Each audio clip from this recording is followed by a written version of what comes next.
거듭나신 성도님들 주께서 은혜와 평강으로 함께 해주시기를 주의 이름으로 축복합니다.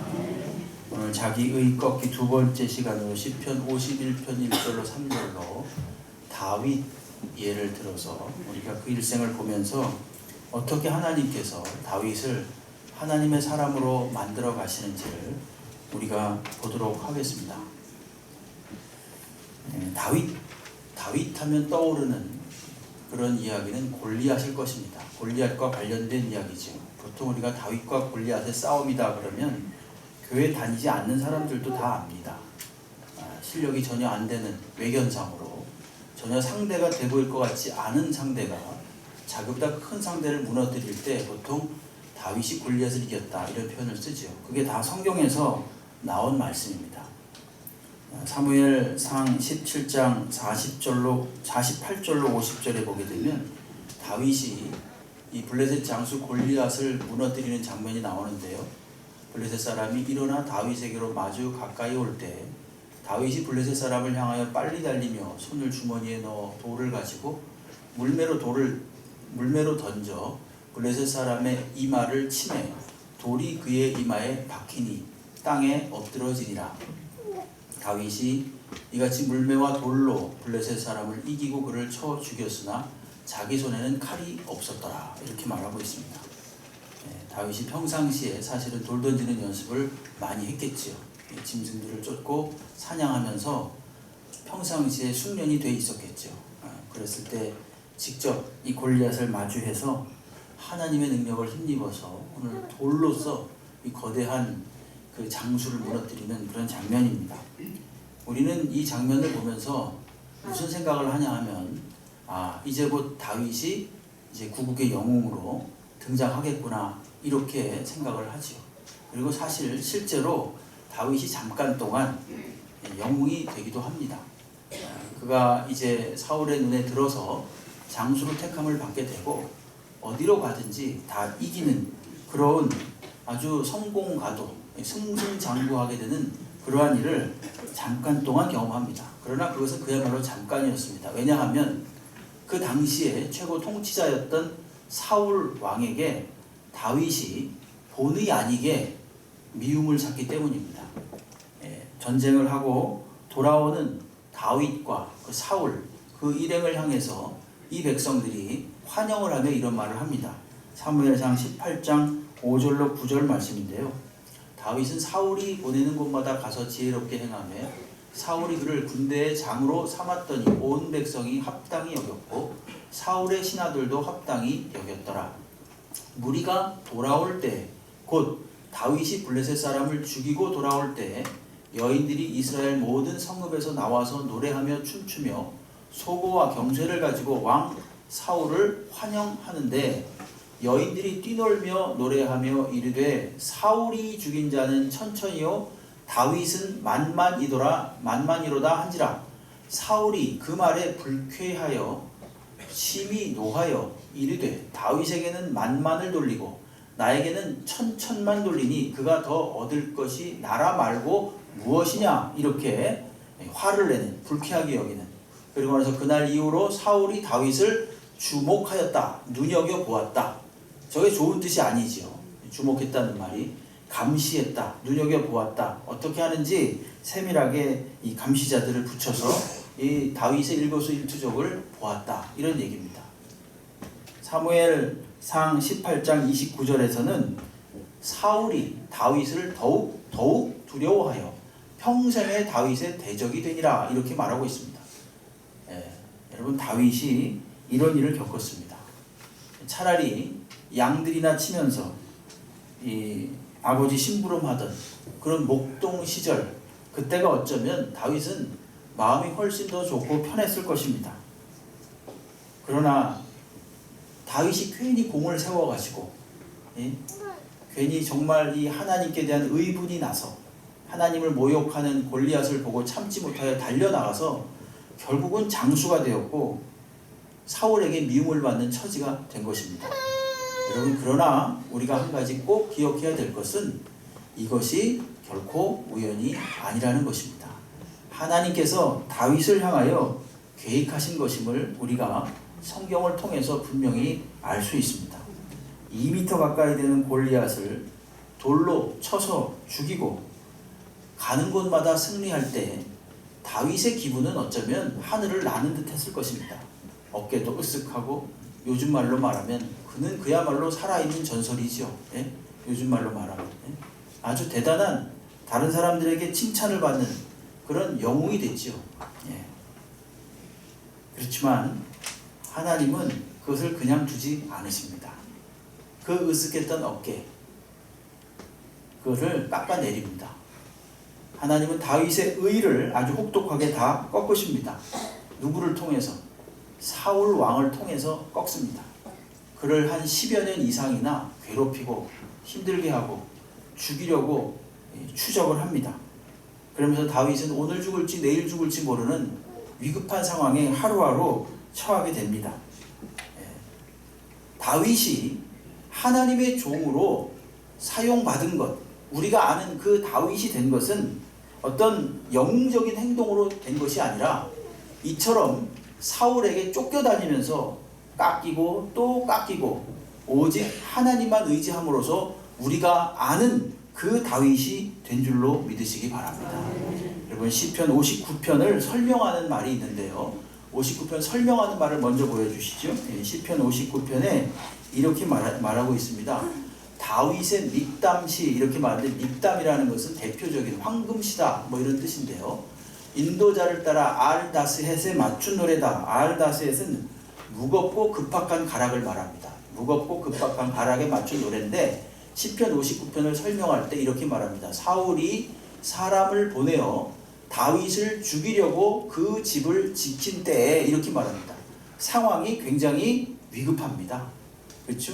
사울이 다윗을 죽이기 위해서 사람을 보내서 그 집을 지키고 있는 그때에 시편 59편 16절로 17절에 다윗이 어떻게 고백하는지 한번 보십시오. 시편 59편 16절로 17절 나는 주의 힘을 노래하며 아침에 주의 인자하심을 높이 부르오리니 주는 나의 요새이시며 나의 환난 날의 피난처심이니이다.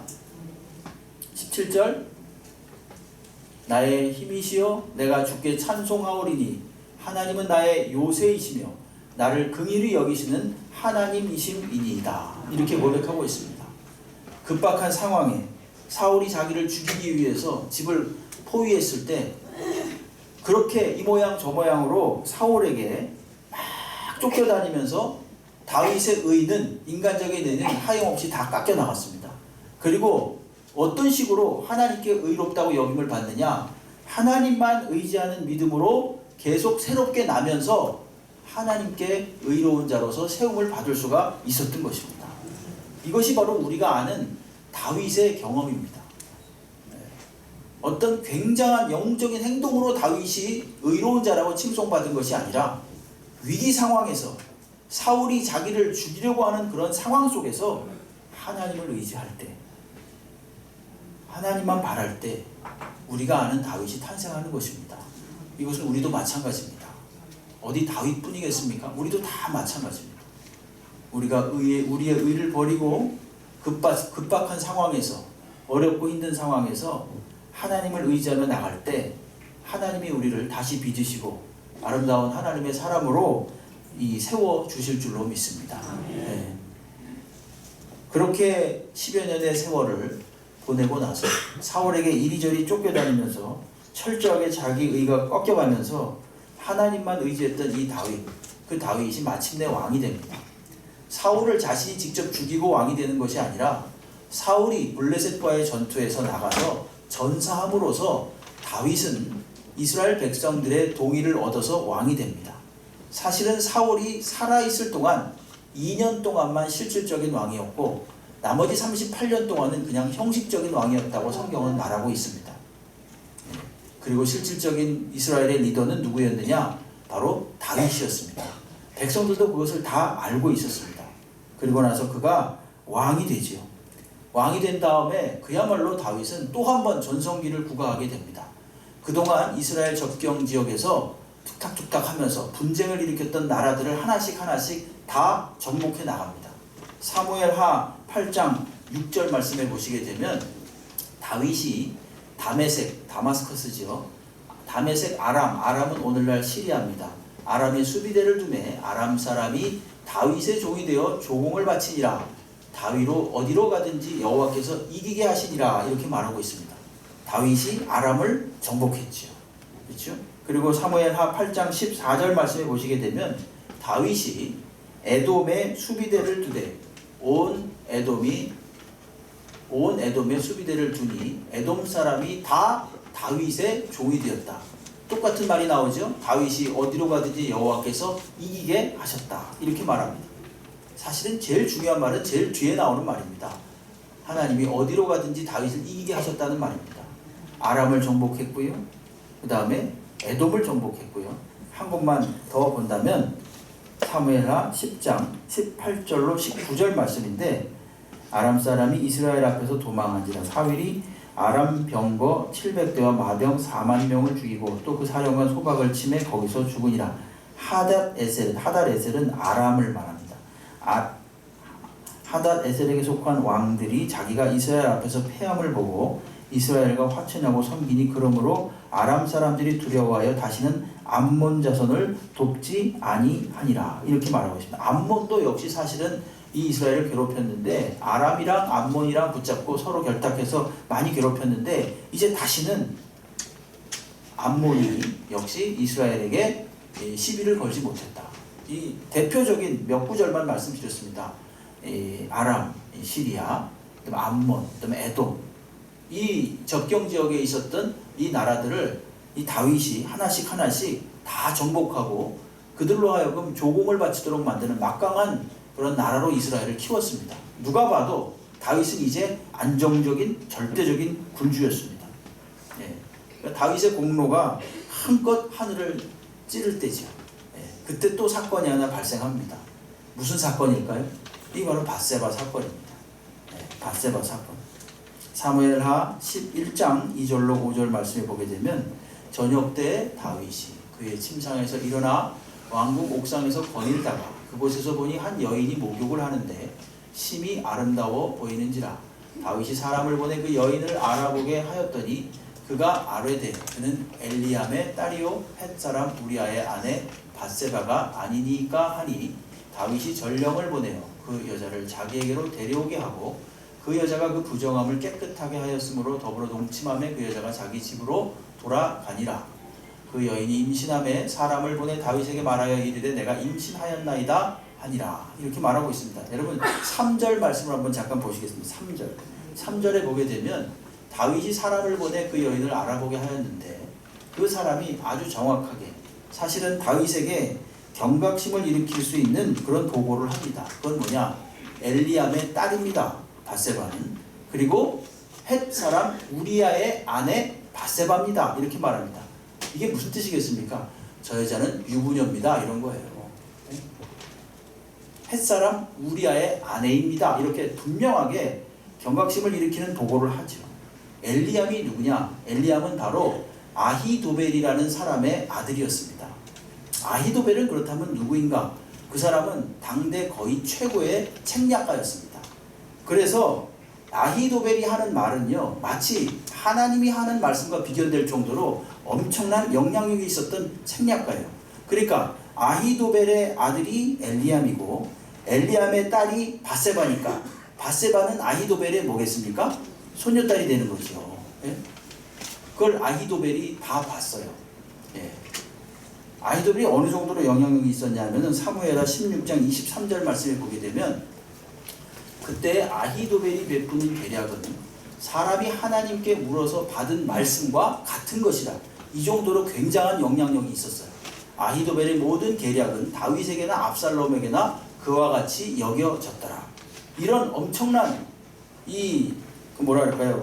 정치 고문이라고 해야 될까요? 정치적인 자문을 했던 사람이 바로 이 아히도벨이었습니다.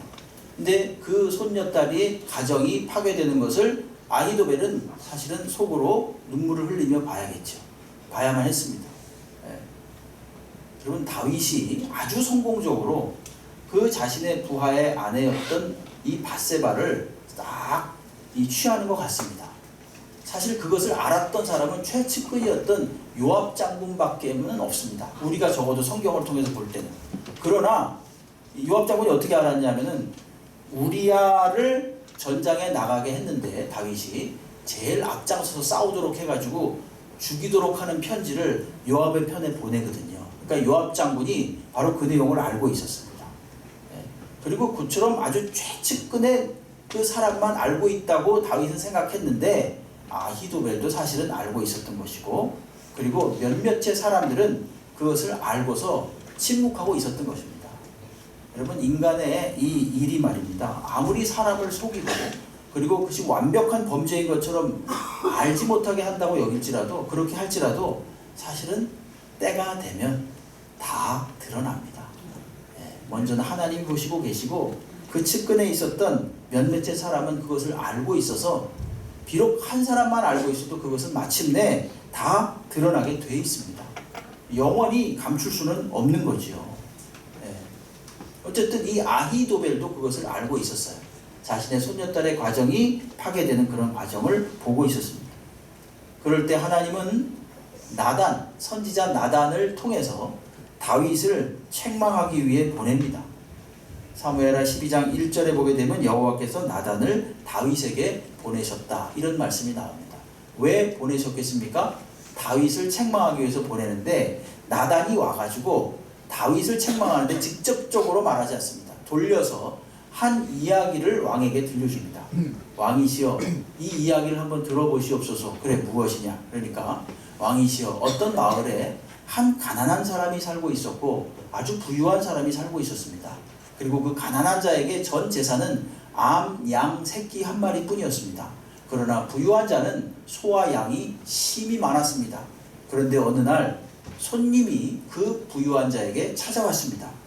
그러면 부유한 자가 자신에게 있는 수없이 많은 그 소나 양 중에 한 마리를 잡은 것이 아니라 오히려 그 가난한 자, 전 재산이 암양 새끼 한 마리뿐인 그 가난한 자에게서 양을 빼들었다는 거예요. 그리고 그 양을 잡아서 자기에게 온 손님을 대접했다는 것입니다. 다윗이 그 이야기를 듣자 화가 났죠. 도대체 그놈이 누구냐? 내가 처벌하리라. 나단이 그때 딱 직접적으로 다윗을 지목하여 말합니다. 그 사람은 당신입니다. 당신이 바로 당신의 부하를 죽이고 그 아내를 취한 그 부자, 그 사람이 바로 당신입니다. 여러분, 그랬을 때 다윗은 어땠을까요?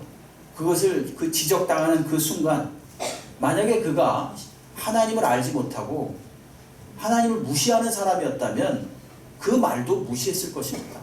절대 권력자입니다. 그는 조금 아까 말씀드린 대로 주변의 나라들을 다 평정했던, 이제는 그야말로 누가 어떻게 할 수 없는 절대 힘을 가진 군주였습니다. 그래서 그깟 선지자, 뭐 이런 표현을 쓰는 거예요. 그깟 선지자 하나가 하는 말, 이거 아무것도 않게 여길 수 있었던 그런 힘을 가진 사람이었습니다. 그러나 다윗은 그것에 대해서 하나님 앞에 회개합니다. 시편, 우리가 오늘 읽은 본문, 하나님이여 주의 인자를 따라 내게 은혜를 베푸시며 주의 많은 긍휼을 따라 내 죄악을 지워주소서. 나의 죄악을 말갛게 씻으시며 나의 죄를 깨끗이 제하소서. 무릇 나는 내 죄과를 아오니 내 죄가 항상 내 앞에 있나이다. 이렇게 고백합니다. 다윗의 다윗다움, 다윗이 하나님의 백성이 되는, 하나님의 종이, 신실한 종이 되는 과정은요, 저거과도 말씀드렸지만 완벽한 자신의 어떤 영적 행위로서 된 것도 아니고 그의 어떤 절대적인 힘으로서, 아무도 말 못하는 권력자로서 의롭게 된 것도 아닙니다. 여러분, 이때 바로 다윗의 다윗다움이 나타나는데, 그것은 바로 하나님의 말씀으로 자신의 잘못을 지적받았을 때 바로 고꾸라지는 것입니다. 무릇 나는 내 죄과를 아오니.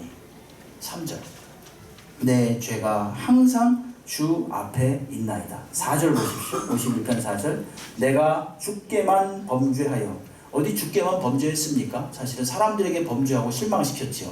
그러나 주께만 범죄했다, 이 뜻은 무엇인가 하면 주님을 우선 볼 면목이 없다는 것입니다.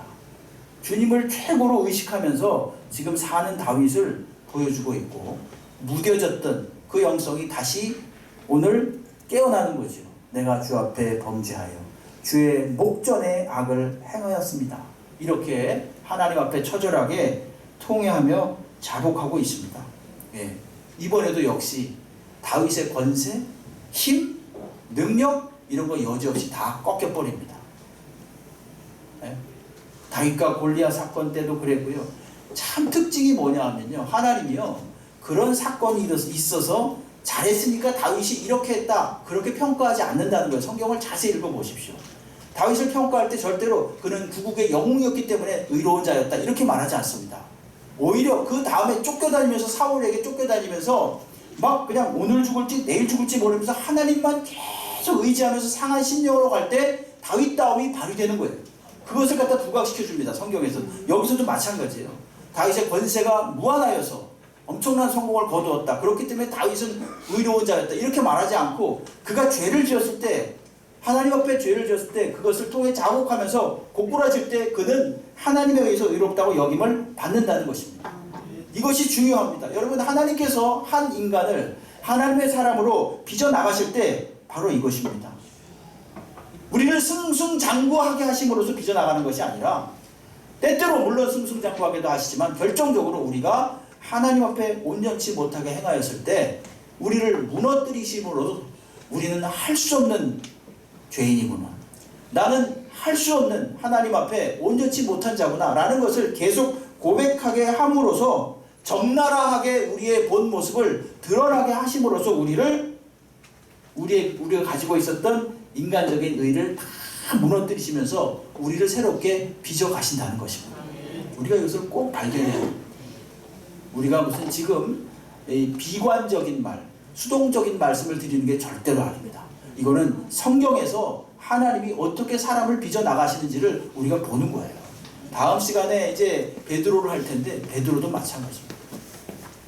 영적 행동으로 베드로를 높이지 않습니다. 절대. 그것이 아주 일관된 성경의 특징이에요. 하나님이 의롭다고 여기실 때 뭘 잘해서 의롭다고 여기는 게 아니라 하나님께 매달리고 통해 자복할 때 의롭다고 여기시는 거예요. 한 가지만 더 말씀드린다면, 다윗이 말년에 모든 것을 정말 이제 모든 것들이 제자리를 잘 찾고 평안할 무렵에 한 가지 또 큰 사건을 겪습니다.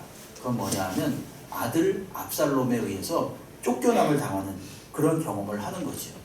그렇게도 잘났고 그렇게도 똑똑하고 그렇게도 아버지가 사랑했던 그 압살롬이 이제 쿠데타를 일으켜서 정권을 탈취합니다.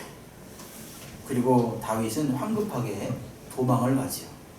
사무엘 하 15장 14절 말씀에 보게 되면, 다윗이 예루살렘에 있는 그의 모든 신하에게 이르되 일어나 도망하자.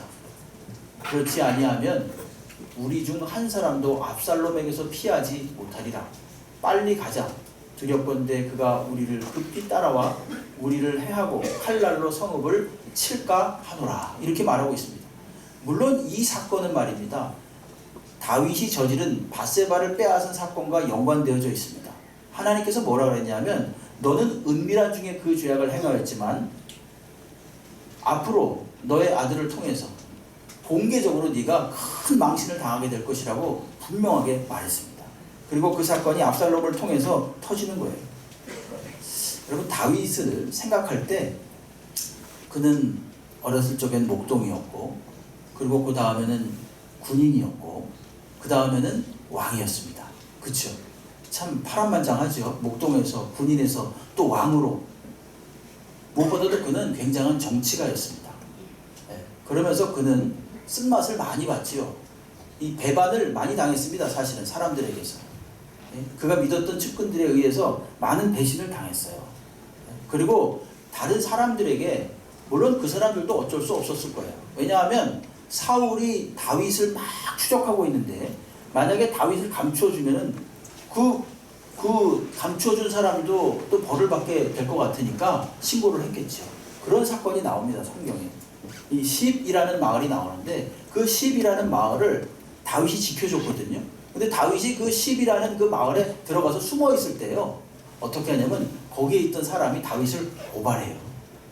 그게 바로 시편 54편인데, 시편 54편 설명하는 그 내용이 있는데 이런 말이 나와요. 다윗의 마스길, 마스길은 교훈을 위한 시다 이런 뜻인데요. 10사람이 사울에게 이르러 말하기를 다윗이 우리가 있는 곳에 숨지 아니하였나이까 하던 때에, 저것은 즉 그 사람이 다윗을 고발하던 때란, 우리 마을에 숨었습니다 이러면서 고발하던 그때에 지은 시가 바로 시편 54편이라는 말씀이에요. 네. 그 정도로 다윗은 사실은 이 사람 저 사람에 의해서 많은 실망을 겪었던, 어찌 보면 사람에 대해서도 이제는 많이 좀 뭐랄까 통달했다 그럴까요? 실망하기도 하고 많은 배신을 겪기도 하고 이랬죠. 예. 근데 이번에 차원은 좀 더 다른 차원입니다. 그거는 자기의 아들 압살롬에게 배신을 당했기 때문이에요. 예. 이거는 최측근을 넘어서 혈육이잖아요. 혈육이 자기 자신을 쫓아낸 겁니다. 그러니까 뭐 어떤 인간적인 어떤 알량한 의 이런 것에 대해서 이제 완전히 다 떨어내는 거죠. 아까 말씀드렸던 아히도벨, 이 사람이 사실은 다윗의 편이었는데 압살롬이 반역을 일으킬 때 그쪽 편에 가담을 하거든요. 네. 그것도 괜찮습니다. 압살롬, 자신이 가장 사랑했던 그 아들 압살롬, 그 아들이 자신을 배반했다는 것, 이것은 아마도 굉장한 충격이었을 것입니다. 여기서 인간에 대한 기대가 완전히 무너지는 것입니다. 성경은 말합니다. 의인은 없나니 하나도 없나니. 의인은 아무도 없다는 것에 대해서, 그리고 오직 의인은 우리 구주 예수 그리스도 한 분뿐이시고 우리가 의지해야 할 분, 그것은 알량한 인간의 지혜가 아니고 인간의 힘이 아니라 하나님이라는 것을 다윗은 다시 한번 깨닫게 되면서 인간에 대한 기대가 다 무너지는 거죠. 그러면서 하나님은 다윗을 새롭게 빚어 나가시는 것입니다. 여러분, 그때 또 한 가지 사건이 있었죠. 그건 뭐냐면 이 시므이라는 사람이 등장하면서 다윗이 막 쫓겨나갈 때, 황망하게 도망을 갈 때 시므이라는 베냐민 지파의 사람이 등장해서 막 돌을 던지면서 다윗을 저주하는 사건이 있습니다. 사무엘 하 16장 8절 말씀인데요. 사울의 족속의 피를 여호와께서 네게로 돌리셨도다. 그를 이어서 네가 왕이 되었으나 여호와께서 나라를 네 아들 압살롬의 손에 넘기셨도다. 보라, 너는 피를 흘린 자이므로 화를 자초하였느니라. 이러면서 막 저주합니다. 여러분, 그럴 때 수르야의 아들이었던 다윗의 호위병이었던 호위무사였던 이 아비새가 왕이시여, 내가 저자의 목을 베겠습니다 이러면서 막 화가 나서 다윗에게 말하지만, 다윗은 어떻게 말하는지 아십니까? 사무엘하 16장 10절로 11절 말씀에서 우리 한번 읽어볼까요? 이거 같이 읽어볼까요? 읽겠습니다. 시작. 왕이래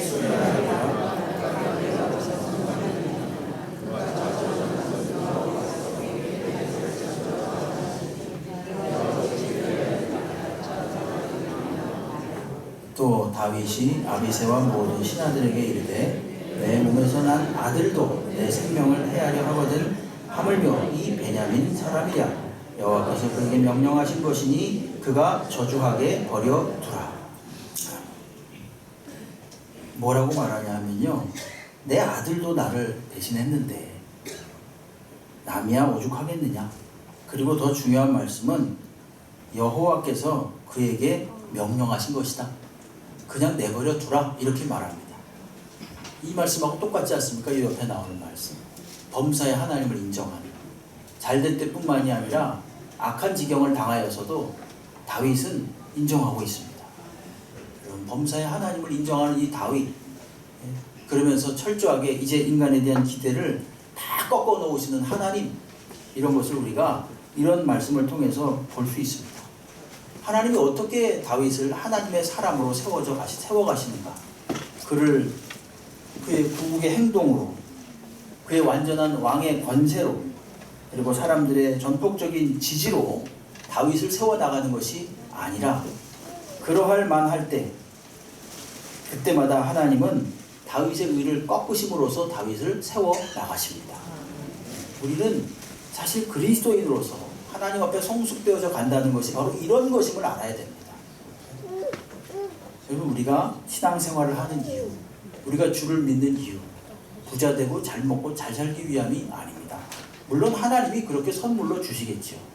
더 궁극적인 것은 무엇인가 하면 하나님 앞에 온전히 세워지는 것입니다. 하나님의 사람으로 온전히 세워지는 것이고, 그 방식이라는 것이 인간은 할 수 없습니다. 여러분, 인간은 하나님이 계속 의가 뽀글뽀글 튀어오르려고 할 때 그것을 계속 꺾어나가시면서 오직 하나님만 바라볼 수 있도록 합니다. 저는 말씀을 준비하면서 갑자기 오락이 생각이 났어요. 그 오락, 그 무슨 이렇게 막 치는 거 있죠? 그 이렇게 뭐가 톡 올라오면 망치로 뻥 치고 그러잖아요. 오락 그 앞에 그런 거 보셨죠? 그죠? 그러니까 뽕글뽕글 올라올 때마다 두더지인가요? 두더지가 올라올 때마다 그냥 빵빵 치잖아요. 그럴 때마다 점수가 올라가잖아요. 하나님이 꼭 그러시는 것 같아요. 내 의가 볼록 올라올 때마다 하늘 땅 때리고, 내 의가 볼록 올 때마다 딱 때리고 이러면서 우리를 다듬어 가시는 것 같아요. 네. 그럴 때마다 우리를 무시하는 것도 아니고, 우리를 하나님이 뭐 약올리는 것도 아니고, 사실은 그렇게 할 때마다 어떻게 하느냐, 하나님을 바라보도록 하는 것이 하나님의 목적이고, 그렇게 해서 하나님만 의지하도록 하는 것이 하나님의 목적이에요. 여러분, 다윗은 정말 순수한 사람이었습니다. 사실은 그는요, 하나님 앞에, 하나님, 제가 당신을 위해서 성전을 짓겠습니다, 이렇게 말했죠. 하나님 뭐라 그러십니까? 됐다, 그만해라, 이러시죠. 내가 오히려 너를 위해서 너의 집을 지어주고 너의 왕조를 굳건하게 하겠다, 이렇게 말씀해 주세요. 하나님은 우리가 무언가를 드림으로써 만족하시는 분이 아니라는 걸 분명히 말씀하시는 거예요. 하나님이 원하시는 것은 우리가 하나님 앞에 구하는 것이지 우리가 드리는 게 아니에요. 네? 하나님 앞에 낮아지고 겸손해지는 것이지, 하나님 앞에 하나님 저 잘했죠 이러면서 내세우는 게 아니라는 것을 분명하게 말씀하십니다. 시편 40편 7절에도 보게 되면요, 다윗은 하나님께 다짐을 합니다. 뭐라고 다짐을 하냐 하면, 그때 내가 말하기를, 나는 여기서 다윗을 말해요. 나를 가리켜, 다윗을 가리켜 기록한 것이 두루마리 책에 있나이다. 나의 하나님이여, 내가 주의 뜻 행하기를 즐기오니 주의 법이 나의 심중에 있나이다 하였나이다. 얼마나 훌륭한 신앙 고백입니까? 주님이 시키시는 대로, 주님의 말씀에 기록된 대로 제가 행하겠나이다. 근데 행했습니까? 못했어요. 의는 없습니다. 사람은 다 불완전합니다. 그렇게 못했어요, 다윗이. 근데 이것을 완전하신 분은 오직 누구 한 분밖에 없다고 히브리서가 해석을 해주냐면요, 예수 그리스도 한 분밖에 없다고 이 말씀 그대로 가지고 와서 해석을 해줘요. 참, 그래서 구약과 신약이 일관성이 있습니다. 여기 보십시오. 그러므로 주께서 세상에 임하실 때 이르시되 하나님이 제사와 예물을 원하지 아니하시고 오직 나를 위하여 한 몸을 예비하셨도다. 번제와 속죄제는 기뻐하지 아니하시나니, 이 말씀입니다. 이에 내가 말하기를, 여기서 나는 예수 그리스도를 말하는 거예요. 그러니까 구약에 다윗이 말했던 것을 이제 예수께서 말하는 것으로 발전시킵니다. 내가 말하기를 하나님의 보시옵소서, 두루마리 책에 나를 가리켜 기록된 것과 같이 하나님의 뜻을 행하러 왔나이다 하셨느니라. 이게 지금 예수님을 설명하는 말 중에 이 말씀이 나와요. 결국 다윗은 자신이 성경에 있는 대로 살겠노라고 완벽하게 내가 살겠노라고 애를 썼지만 못했다는 것이고, 그것을 완벽하게 이루신 분은 오직 우리 구주 예수 그리스도 한 분밖에 없다는 것을 히브리서가 그 말씀 그대로 가지고 와서 설명을 해주는 것입니다. 여러분, 그렇습니다. 오직 의로우신 분은 우리 구주 예수 그리스도 한 분밖에 없습니다. 네, 오늘도 우리가 의롭고 싶다면 우리 주님을 바라보시기 바랍니다. 네, 다윗이 그 많은 부서짐을 통해서 얻은 결론은 오직 하나님의 은혜만이 자신을 의롭게 한다는 것입니다. 그래서 그는 이렇게 고백합니다. 시편 51편 17절 말씀에 이렇게 고백하죠. 우리 이건 한번 같이 읽어봐야 되겠습니다. 같이 읽습니다. 시작. 주께서 구하시는 제사는 상한 심령이니 상하고 통회하는 마음을 주께서 멸시하지 아니하시리이다. 아멘. 하나님이 원하시는 것은 상한 심령이에요. 하나님밖에 없습니다. 통회하는 심령. 이럴 때 우리가 하나님의 사람으로 세운 바 될 수가 있는 것입니다.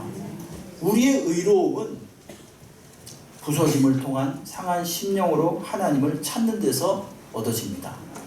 우리의 의로움은 우리의 죄를 고백하고 하나님께 항복할 때 얻어집니다. 그리고 기독교 신앙이 다른 신앙과 다른 것이 뭐냐면 깨닫는 신앙이 아니라는 거예요. 뭘 돌을 닦는 그런 신앙이 아니라는 것입니다. 항복하는 신앙이라는 겁니다. 너무나 현실적이죠. 그렇죠? 근데 그 항복도 기꺼이 하나님께 항복하는 게 아니라 얻어 터지고 맞아가지고 어쩔 수 없이 항복해요. 네. 이게 바로 우리의 신앙입니다. 솔직하게 말하면. 네. 미리 알아서 딱 항복하는 사람이 없어요. 네. 그러나 하나님은 그런 방식으로 우리를 세워 나가십니다. 그리고 우리의 의로움은 사람을 의지하지 않고 하나님을 의지하는 데만 있습니다. 여러분, 매사에 우리의 의로움이 튀어나오려고 할 때 이를 꺾고 우리의 죄를 고백하고 상한 심령으로 우리 주님을 찾는 주의 백성들이 되시기를 주의 이름으로 축원합니다. 기도하겠습니다. 하나님 아버지, 다윗의 다윗